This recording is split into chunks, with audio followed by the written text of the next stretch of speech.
So this is how it works. Let's start with connecting the information ecosystem to SharePoint.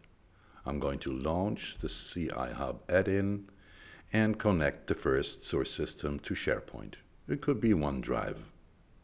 I have direct access to the content and can now browse through the folders and their contents.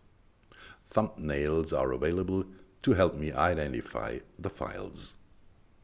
To connect multiple source systems in one step, the so-called profiles can be stored and loaded.